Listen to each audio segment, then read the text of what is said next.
మనసులో దండం పెట్టుకోవడానికి మీ నమస్కారాలు తెలియజేయండి.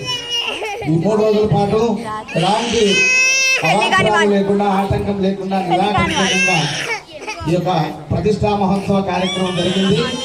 ఆయన ఇచ్చినటువంటి కృప ఇది. లేకపోతే ఏ చిన్న ఏది జరిగినా మనం చేయలేము కార్యం.